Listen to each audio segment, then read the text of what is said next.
Hello, my name is Jason and welcome to my episode recap for episodes 8 and 9 of One Punch Man. Those episodes are titled The Deep Sea King and Unyielding Justice. And so in these two episodes, a two-part episode here. I'm not particularly a fan of these two-part episodes for One Punch Man. I don't really think they flow very well. I think they have worked out for the most part, especially this one two-part episode compared to the last one. I think this works out really well, explaining, not really explaining, but showing the themes and ideas of the show, basically, of what a hero actually is. And I think Crunchyroll, on their 80 Words feature, they did an article about this, about like One Punch Man and like its themes and ideas. I'll put a link in the description down below for that article. Pretty nice article done there on Crunchyroll. But still, with this series, however, with especially these two episodes, they really does a good job at explaining or showing what a hero actually is through their like sort of minor characters in a way. Moomin Rider really made an impact on me in this episode. Really showed off his courageousness and his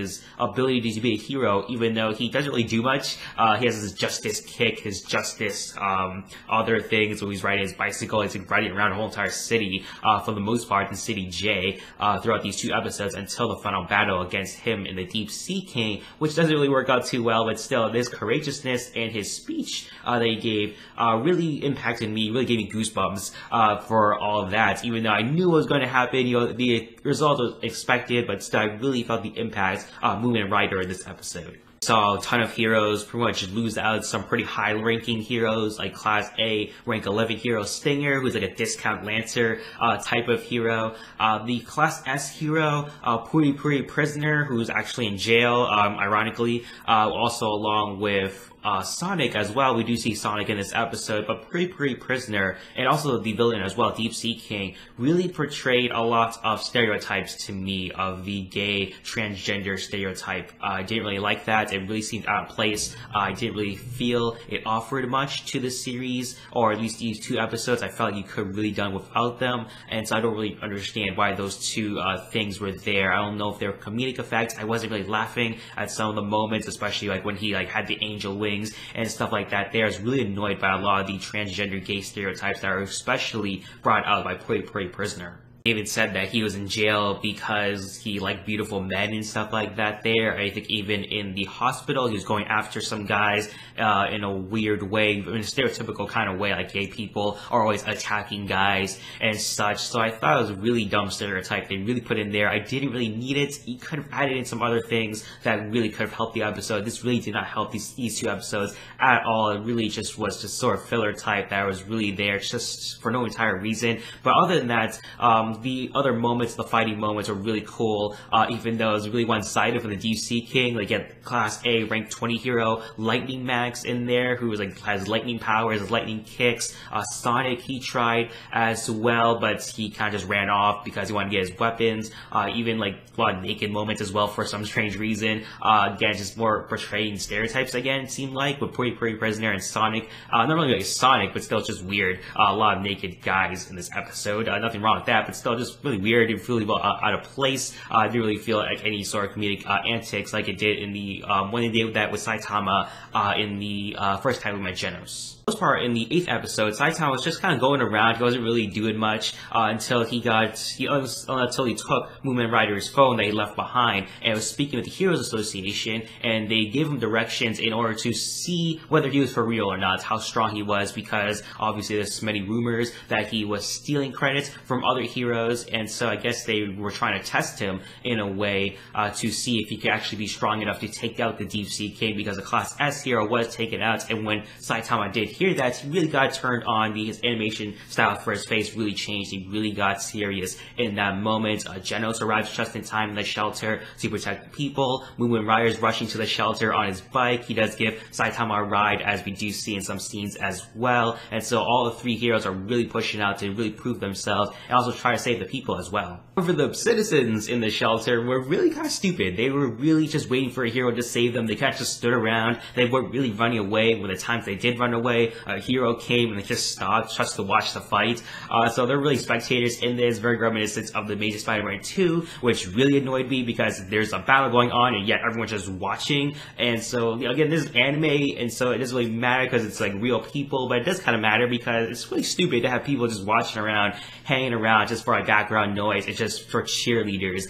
Basically, you know, when like little kids is saying like, "Oh, you can do it, Oni-san," and then like Genos, he has to save her life because Deep Sea King launched an acid attack on him and on her, and so he had to save her in order to, you know, protect her, but still ruin his body at the same time. Like half of his body is just destroyed. I was surprised he was still alive. Like I don't really understand Genos' anatomy because he's like a cyborg, but it's like his skeleton was showing, but he was still alive. And so where's his processing core or anything like that? His power source per se, it's not in his chest, I guess, like Iron Man. So I guess he had to take out his head, but even half of his face was gone as well. And so he kind of destroy his whole entire body, it seems like.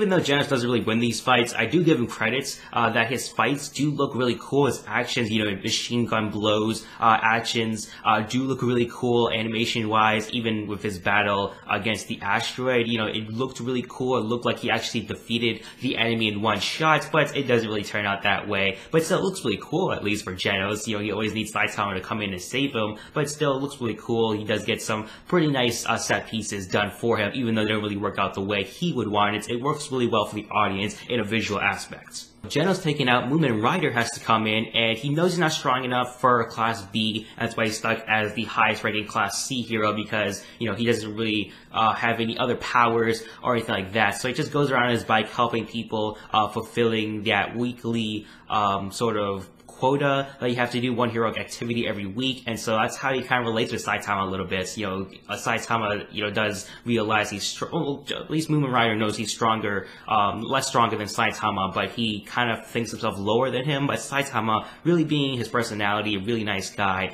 just says, "Oh man, Class C hero is really tough, you know, all these weekly quotas we have to follow and stuff like that there." And so really, Moomin Rider and Saitama really found a bonding moment there, and I really like that, especially at the end of the episode 9, where they do hang out and eat as well. You know, he pays for his meal and they really connect a lot more. He even remembers his name at the end of the episode. They really hang out, and it's really cool to see that. Moomin Rider gives his speech that he's not strong enough. He knows that, but he's still going to give his all to defeat the monster. And so the whole kind of crowd's like really into it. It's like, "Yeah, you go, Moomin Rider. You can do it, Moomin Rider." And he just gets taken out in one shot right away. As expected, I was expecting that, but still I got goosebumps for that speech. I was like really into it. Like, "Yeah, go, Moomin Rider. You know, come out with this crazy super move that you've been hiding this whole entire time." But no, that really didn't happen. You just got taken out. But Saitama does come in to help him out and say, "Hey, that was good. You really did your best." So Saitama does come in. Some of the people in the crowd do kind of recognize him a little bit, and he thinks that it was going to be a better fight, at least when he does take him out with one punch, as it usually does, and he does say it's disappointing. I was kind of disappointed as well. I thought it was going to be a cool, epic fight, but typical One Punch Man. Saitama beats him with one punch, just takes out his whole entire body, even stops the rain. Like, that was crazy. He's punched him so hard that the rain just stopped, and so that was pretty insane to see that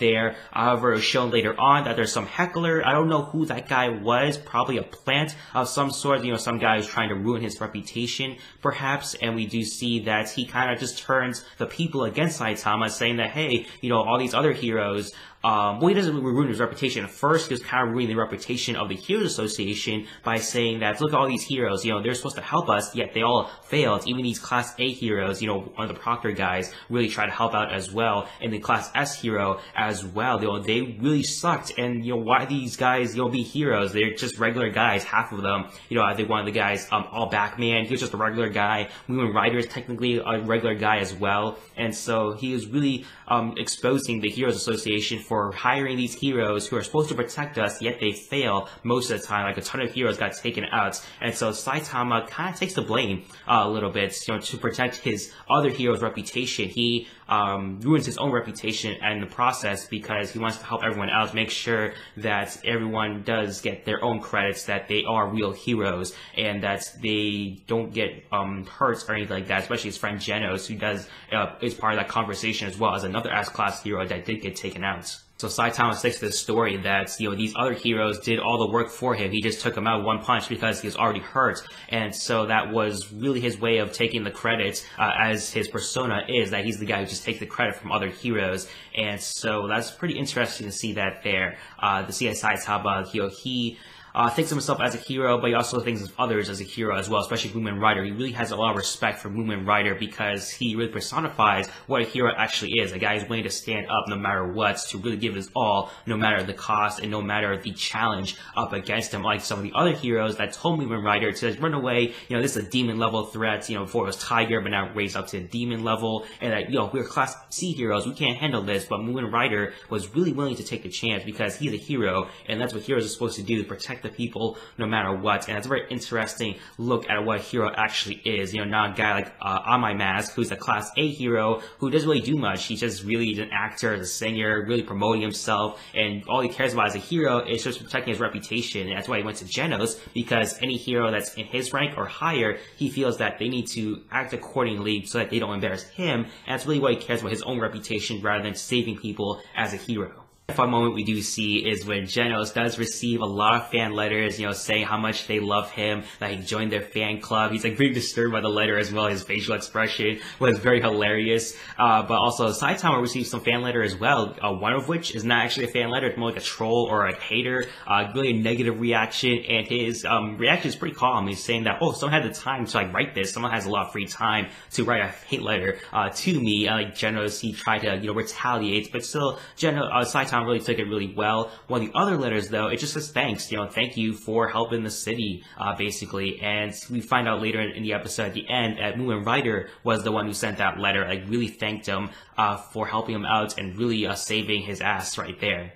We do see that Saitama is ranked up to a Class B hero when he does take a test over at the Heroes Association. They're trying to expose him as well, whether he is a fraud or not. I guess he's not, since he passed their test to become a Class B hero. And so our hero, Saitama, is really rising up the ranks. He doesn't have a nickname just yet, but I'm sure by the end of the series he'll probably get a nickname. These were two really strong episodes. I'm giving episode 8 an 8 out of 10. I'm giving episode 9 a 9 out of 10. I'm really knocking episode 8 down because of Puri Prisoner. Really was not a big fan of him. It really just portrayed a lot of stereotypes that didn't really need to be there. He was kind of episode 9 as well, but I got a little bit less of him, a lot more of him in episode 8. Episode 9 also really showed a lot of what the series is trying to portray, what a hero actually is, and sort of its ideas of what a hero should be and what he should do. And it's very interesting to see that personified within Saitama, a guy who is a hero for fun, but now he's a hero for many other reasons as well, to protect other heroes' reputation, also, protecting people, even though they kind of don't like him as well, as we do see sometimes, where the people do go against him at some moments. He doesn't really care about that because, that's what a hero is supposed to do. You're supposed to protect people no matter what, the cost and his reputation as well. Like some other heroes, like On My Mask, he doesn't really care about that, only cares about his reputation. And so a very interesting look at all that in terms of heroship, in terms of this world that they built. So what are your thoughts and opinions on this episode? Part of your thoughts and opinions in the comment section down below. Also, rate this video, subscribe to my channel if you haven't already. Also, share this video as well. It really helps me out. I really appreciate that. Thank you for watching my episode recap for episodes 8 and 9 of Deep One Punch Man. Those episodes are titled The Deep Sea King and Unyielding Justice. Always have a nice day. Bye bye.